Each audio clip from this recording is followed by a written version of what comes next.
Hello, welcome back. A topic on translation. Now we'll talk about elongation. Elongation is an intense ribosomal activity of reading the mRNA and making the corresponding amino acid sequence, protein sequence, a sequence of amino acids. And that has multiple things, and the ribosomal subunits have different kinds of conformational changes as well when they do that.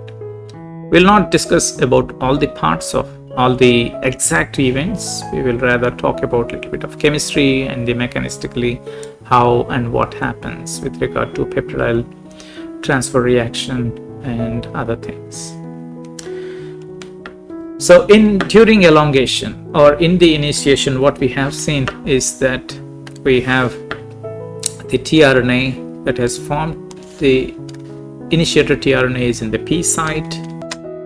We have the initiation complex consisting of the empty A site as is here, and we have the E site, exit site, and P peptidyl site with the initiator tRNA that is positioned on the start codon of the mRNA. And there are other factors, something like factor binding center, which can stimulate the GTPase activity of several factors, and including that of IF2 even. And then there are peptidyl transferase reactions that happen as well. So the first thing that happens is that the second codon is present in the A site, and the empty A site is there, into which the new tRNA corresponding to the codon of the second codon would come here. And the factor that brings in this the second tRNA, charged tRNA, is called as EFTU, where when it is bound to GTP, it is in active form. It has affinity for charged tRNAs. So there are multiple charged tRNAs in the cell, and they are all bound by GTP. EFTU bound with GTP. So whichever one is corresponding to whichever one has the anticodon for the second codon here would be allowed to come into the A site. And the EFTU binds to the nearby the factor binding center that is present here. So, and when the interactions between the codon and anticodon are good and everything is set in a way, ribosome does proofread whether the interaction between the codon and anticodon are appropriate or not. And when the interaction is fine, then the GTPase activity is increased, because of which the GTP is hydrolyzed to GDP and PI, inorganic phosphate. Because of this, there are conformational changes. Because of the conformational changes, EFTU loses affinity for the peptide for the tRNA as well as the ribosome, and is released out as EFTU bound with GDP. And that is how the job of the EFTU performs the job of bringing in the charged tRNAs, delivering it into the A site of the ribosome and leaving. And when it is leaving in the form of coupled or bound with GDP. And when it is bound by GDP, it cannot bind to charged tRNA. But in this way, we need to somehow replenish active forms of EFTU. Replenish active form, if we said, it means we should have exchanged the GDP with the GTP. Only then EFTU is active, and then it can bring in more tRNA, charged tRNAs to the A site as the elongation phase is happening. And that is done by another factor, which is also called as the elongation factor, which is an elongation factor. It's called as elongation factor TS. So it is kind of GTP exchange factor or GDP exchange factor. So it stimulates the loss of GTP and putting in GTP to the EFTU, exchange of GDP for GTP. by EFTU, so that EFTU becomes active and it has increased affinity for the charged tRNAs and also the affinity for the A site, because of which it brings in the charged tRNAs to the A site.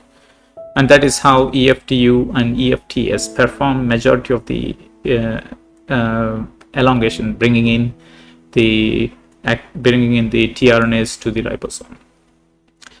And once that happens, the point here we have is a step called as accommodation, which is a way of how the tRNA is present. Say, for example, if I can put it, this is the peptidyl tRNA, and the new tRNA has come in the A site. This is the A site tRNA, and we have the growing peptide on this place here. Assume this is the growing peptide, and we have the new tRNA with the one amino acid here. Say this is the amino acid.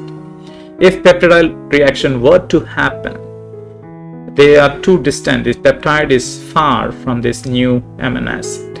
So there is a step called as accommodation, where the tRNA somehow turns in a way because of the ribosomal subunits ratcheting, and that will allow the tRNA to turn inwards, something close, at least in close proximity with the nascent peptide that is growing here, so that peptidyl transferase reaction can happen. When peptidyl transferase reaction happens, we have the peptide transferred to this tRNA onto the amino acid that is present by formation of a peptide bond. And this is what peptidyl P site tRNA is now devoid of any amino acids. Peptidyl transferase reaction is thought to be mediated by the rRNAs, and that way we can see that or we can see rRNAs as ribozymes too, because the majority of the stimulus or making the formation of the peptide bond is catalyzed by the subtle interactions with the rRNA. The peptidyl transfer, we call it as peptidyl transfer because the peptide bond, the growing peptide, is being moved on to the A site tRNA like this. That's why we call it as peptidyl transfer. And it itself depicts what it means by that. The whole peptide here, this is one amino acid, and here we have another amino acid.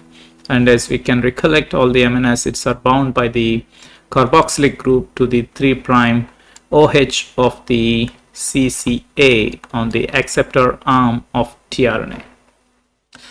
So what happens now is, this is in the peptidyl tRNA, it is on the P site, and we have the amino acyl tRNA, that's the charged tRNA, in the A site. So what may happen is that in this case, the amino group that is present here on the amino acid here will bind with the carboxylic group of the peptide. So it breaks the bond here, so that now we have a peptide bond. Peptide bond is C-double-bond-O NH, and this is the CO is from one of the amino acids here, and the NH is from the succeeding amino acid. So what we have here is simple in a way to also to remember, is that the peptide, this is here we have shown only 2 amino acids, but it could be a long chain based on the how long has the ribosome read the mRNA, and the peptide is being transferred to the amino acid on the amino acyl tRNA, that is tRNA present in the A site. And therefore we will have the peptidyl transfer, and it also forms the basis for the proteins have a polarity, say N terminus to C terminus, and the direction of translation in terms of proteins is from N-terminus to C-terminus, meaning that the N-terminus of a protein is first produced, followed or ends with the carboxylic terminal. N-terminal, what we mean by that is the amino group that is present in the first amino acid, the free amino group, and in the last one would have the COH, which is the free one. Say basically you have C, we would have had R, here COOH. CO is the carboxylic group here is not free because it is forming the peptide bond here, and this would have been the second amino acid, and so on. So we would have the first the amino group of the first amino acid is free, so we call that as the N-terminus, and the last the carboxylic group of the last amino acid is free, so we call it as the C-terminus, and proteins are called it this way. It is also, just to as a point of recollection, mRNA is read from 5' to 3', and the proteins are produced from N-terminus to C-terminus, or amino terminus to the carboxylic terminus. So once this peptidyl transferase reaction has happened, we now need for to make space for more tRNA to come here, and for that to happen we will have to move the tRNA we have to move the tRNA in the A site to that of the P site, as in this case here. So if this movement should happen, and we need special elongation factor, and that is what is referred to as elongation EFG. EFG, when bound to GTP, it is also having a GTP, which based on whether it is bound to GTP or GDP has different or variation in the conformation, and therefore also affinities and function. So EFG, along with when bound to GTP, has affinity for such a situation where we have the P site terminus, or the tRNA, which is devoid of any peptide, and the A site tRNA with the peptide, of course, bending into the somewhere in between P and A site or so. So GTP, so EFG binds to this, and the factor GTP is nearby the factor binding site, which will stimulate the GTPase, and that will release that will break the GTP to GDP and inorganic phosphate. The phosphate is released out, and when the EFG is bound to GDP, it has a different conformation. It is something like GTP is like this, and once you have the GDP hydrolysis, it kinds of pushes the whole, you can call it as the whole mRNA along with the tRNAs by 3 bases or 1 codon. So here, if you see, this is the start codon, just for sake of, or this is 1 codon, we'll just call it as red codon, which was in P site, and then we had an yellow codon which was in A site. Because of the GTP hydrolysis that has happened, there is a conformational change in the EFG, and that EFG, because it is something like change of chemical energy to mechanical energy, and the GTP will push the mRNA along with the bound tRNAs by 1 codon.